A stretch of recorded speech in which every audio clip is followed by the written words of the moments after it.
My name is Samuel Carter.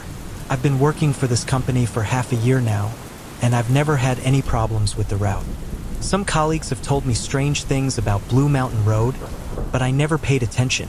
I always thought they were exaggerating or that it was just something that happened on the road. But after what happened to me on Route 476, I'm not going back. I'd rather leave this job than repeat that experience. That night, I was carrying a load heading to the other side of the mountain.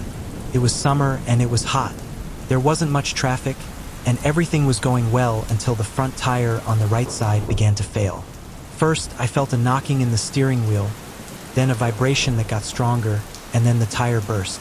I couldn't brake at that moment, so I let off the gas and tried to control the truck while I looked for where to pull off. Before I could manage, another tire blew out. It was the rear one on the same side. There was no other option. I had to come to a complete stop. I grabbed the flashlight and got out to check. I got closer and saw the problem. Both tires had pieces of metal embedded in them. They weren't nails or screws, but irregular fragments, as if something big had broken and been scattered on the road. I grabbed the tools and bent down to remove them. As soon as I touched one, I felt that it was cold, but not normal cold. It was too cold, as if I had been in a freezer. That didn't make sense because it was the middle of summer and the pavement was hot.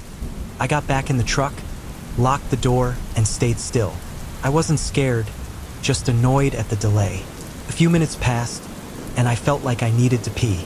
I tried to hold it in, but I couldn't. Since help would still be a while, I decided to get out quickly and look for a spot among the trees. I walked a few meters until I was at a distance where some light could still reach the road.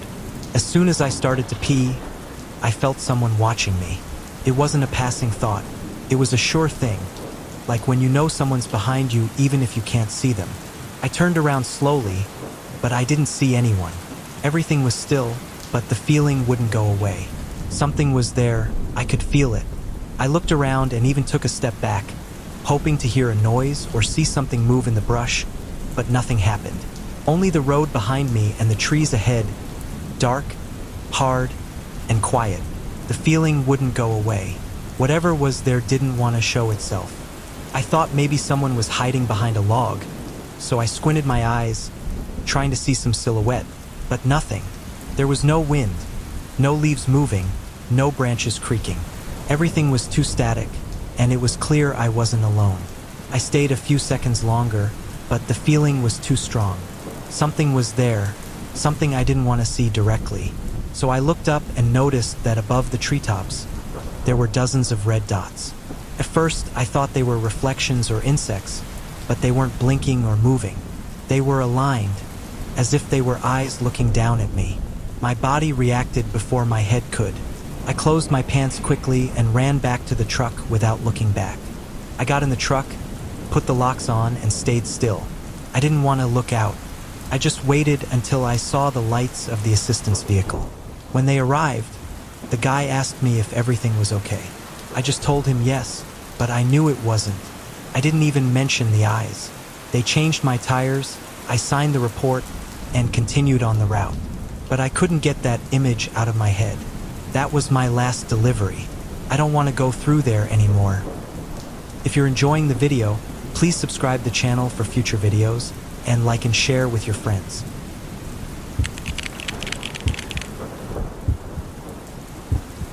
My name is Fernando Diaz.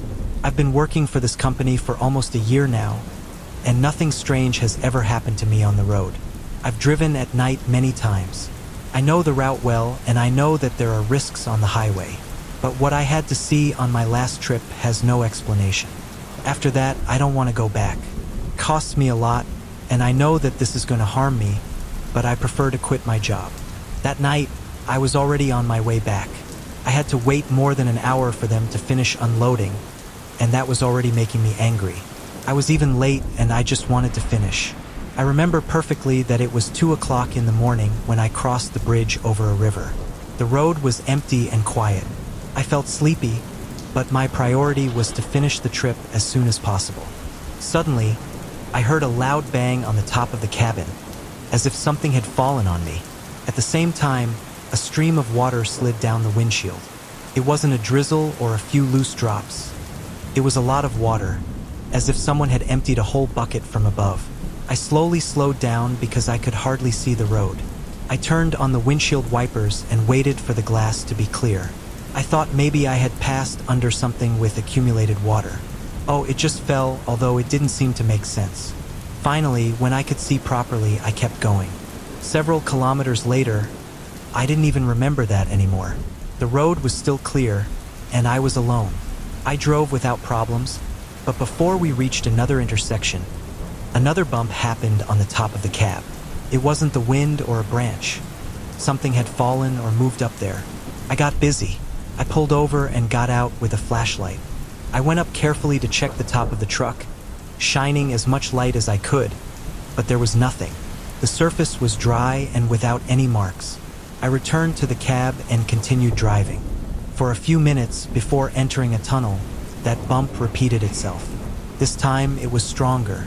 I stopped immediately, ready to get back out, but before opening the door, I saw something in the mirror on the passenger side of the driver. There were two figures that jumped from the top of the truck and went between the trees. They weren't animals, they didn't have the shape of a raccoon or a deer. Those figures that jumped looked like children, but with arms and legs longer than normal. They went quickly into the woods and walked as if their bones were different. I could see them well because the light from the headlights reached the edge of the road. They didn't move quickly, but they didn't seem clumsy either. Their legs and arms were bent at strange angles. They had no clothes, but they didn't look naked either. The skin was dull, without wrinkles or scars. The worst thing was the silence. I couldn't hear anything when they moved forward. Not even leaves moving, nor branches cracking, nor footsteps. It was as if those figures were floating. I grabbed my gun without thinking and got out. I wasn't going to wait to see what they were. I walked quickly around the truck and saw them between the trees. I yelled at them to stop and fired at the ground very close to their feet. Unfortunately for me, they stayed still. They turned toward me, but I realized they had no face. Only 2 points reflected the light where the eyes should be. There was no mouth, no nose, no ears. Just those eyes fixed on me. I froze. I don't know how much time passed, but I couldn't pull the trigger again. Those things stayed staring at me for a while, and then they disappeared between the trees without making a sound.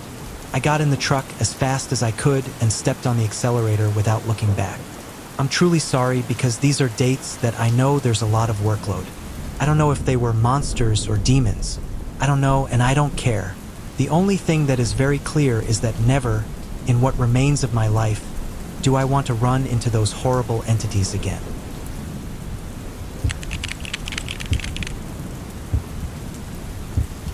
My name is Gil Hernandez. I have worked a long time as a trailer driver, and I have never experienced anything like this on the roads.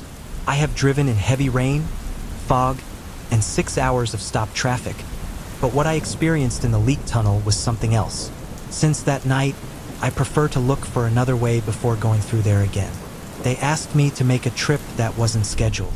A client had a problem with his load, and it was urgent to deliver another one. There was no time to waste.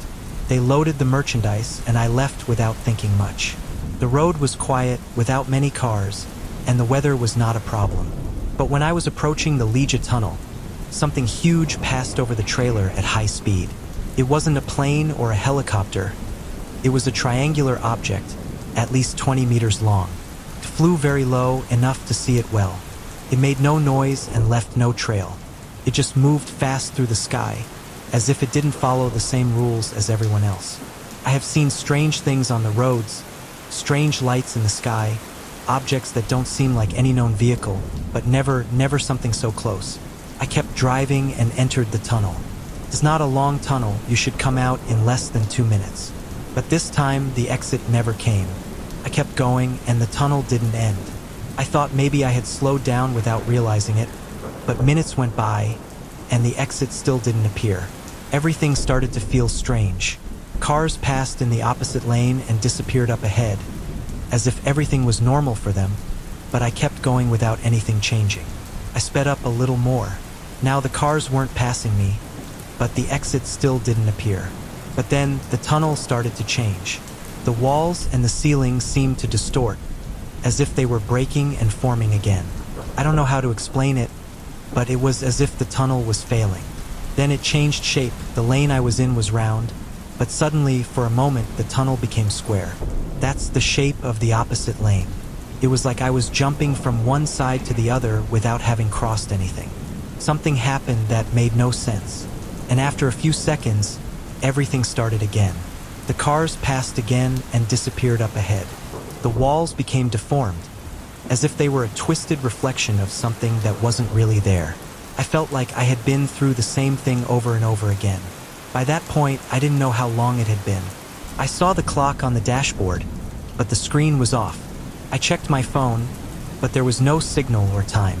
I looked in the rearview mirror, but no one was coming behind me. There should have been cars going in the same direction, but there was only darkness. I looked ahead, and a car passed again in the opposite lane. It was the same shape as one I had seen before, or was it another one? Exactly the same. The trailer responded normally, but nothing mattered because the tunnel didn't end. I tried to change lanes, but the dividing line was not there. The pavement was a single block with no separations. At that moment, I felt a tingling in my head, as if something was telling me not to try senseless things. Nothing I did in that tunnel made any sense. I got desperate. I accelerated as much as I could. The speedometer was already showing more than 100 kilometers per hour, and I just wanted to get out of there. You won't believe me, but from one moment to the next, I was already outside. As soon as I got out, I let go of the accelerator and braked little by little so as not to lose control. When I managed to calm down, the triangular ship passed over me again. After all, I think I can't continue in this place. My mind is no longer clear, and the experiences I've had have left their mark in ways that I can't ignore. To this day, when I drive on the roads, I still feel that feeling of being trapped in something that I don't understand. Excuse me, boss. I don't want to be in a place anymore where I have no control, where my decisions don't seem to make sense. That's why I'm submitting my resignation. I don't know what awaits me next, but I know that this is not for me anymore.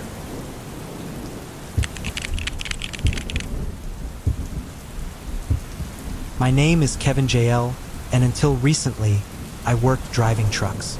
I spent years traveling the roads at all hours and in all weather. Rain, cold, bad roads. All of that was part of my job. But none of it prepared me for what I experienced on Route 248. After that night, I decided to put down the wheel. I had to take a trip to Dania's. Instead of taking 476 and going through the leak tunnel, I opted for a more direct route. I crossed the river and continued on Route 248. That night, the road was quiet with light traffic, and there were hardly any cars to be seen. When I got to the intersection of 873, I saw a wrecked car on the side of the road. It was overturned, and it looked like it had been in a hard crash. There were no police cars or ambulances. I slowed down and pulled over. I called 911 and got out of the truck to see if anyone needed help. I didn't see anyone on the road, but when I got closer, I found two bodies on the side of the road, a man and a woman. They weren't moving anymore. Barely realizing what was happening, someone spoke. He said they were already dead. Startled me, and I turned immediately. A few meters from the car, there was another man. He had some injuries but was still standing. He said he was the one driving. He said that an animal suddenly crossed, and when he tried to avoid it, he lost control. The car spun around, and his passengers flew out because they weren't wearing seatbelts. He had fastened himself well, which is why he was still alive. I told him that I had already called the ambulance and that it wouldn't be long, but he insisted that I take him. He didn't want to wait any longer. I explained to him that I couldn't because the company didn't allow me to put people on the truck, but he didn't care. He kept asking me the same thing. He said, "Please, I don't want to wait." I repeated that I couldn't. I turned around and walked toward the truck, got in, started the engine, and got ready to leave. Just as I was about to step on the accelerator, I saw him next to my window. I hadn't seen him move or heard his footsteps. He was just there, with his hand on the glass, looking at me. He asked me again to let him in. At that moment, I felt that something was wrong. I told him no, took off the brake, and started moving forward. The man got out and walked alongside the truck. I accelerated a little, and as he increased his pace, I put it in second gear, then third. I was going about 40 or 60 kilometers per hour, and the man started to run. That made no sense. I pressed the accelerator harder, but he was still there, running next to the window. That couldn't be possible. Fear turned into desperation. I looked ahead, and the road was clear. I accelerated a little more, but that man didn't tire. He wasn't panting, and he didn't seem to feel any effort. He was barely breathing. His wounds no longer looked so recent. His skin already had a dull tone. Sweat was running down my face, but I didn't dare look at him again. I knew he was still there. I felt it. He was just running alongside the truck, as if nothing was happening. I moved the steering wheel hard toward him until the truck hit him, and he fell to the ground. I felt the tires pass over his body, but I didn't stop. I kept driving. Something made me look in the rearview mirror, and there he was, standing as if nothing had happened. With this, I feel like I can't continue in this job anymore. I can no longer ignore what is happening to me or how it affects me every time I return to the roads. I remember how, as I accelerated, I saw that man running alongside the truck without stopping, without showing any tiredness. I can't help but feel his presence. I hit him with the truck. I felt the full impact, the sound of the tires passing over his body, but I didn't even dare to stop. All that to look in the mirror and see that he was still standing there, watching me. I kept driving until I saw lights and people, and then I stopped. That was the last trip I took on that route. I can't continue anymore. What happened to me that time changed me, and it made me realize that I can't continue on the roads at night. I'm quitting, and it's the clearest decision I've made in a long time.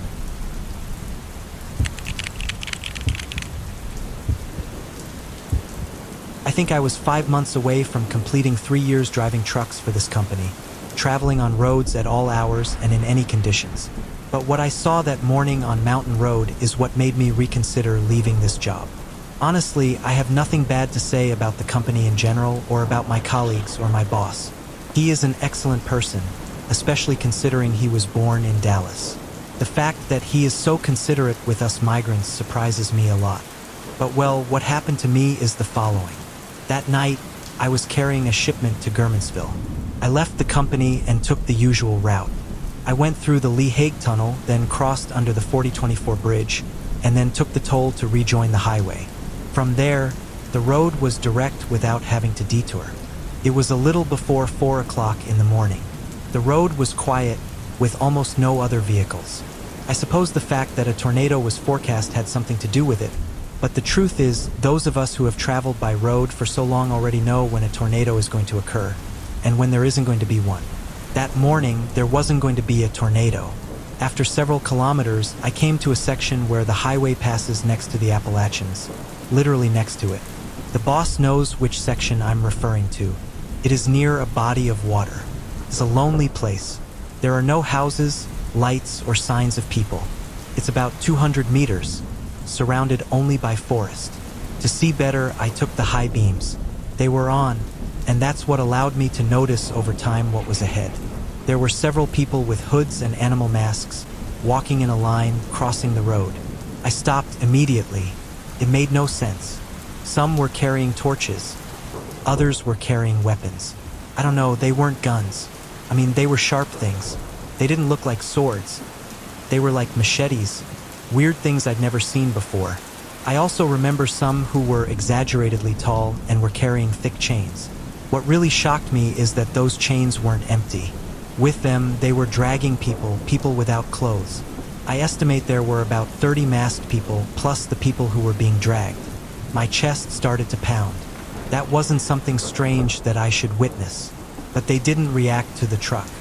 They continued on their way, crossing the road as if I didn't exist. One of them stopped. He stood in the middle of the road and stared at me. That guy wasn't moving. He just stood there watching me. The others continued on without paying attention to anything else. Suddenly, that person raised a hand and brought a finger to his face, specifically in front of his mouth. His message was clear: it was best to stay quiet. By then, the others had disappeared among the trees. but he stayed a little longer. From the cabin, I felt like he was analyzing me. He barely blinked. His fingers closed slightly but didn't form a fist. He seemed to be waiting for something. Everything was silent, and I didn't hear anything from the forest. After a few seconds, he lowered his hand and continued on his way toward the forest. I didn't move at all. I didn't want to attract his attention, so I waited a little longer. When I was sure that no one was there, I resumed driving. I didn't look in the mirrors.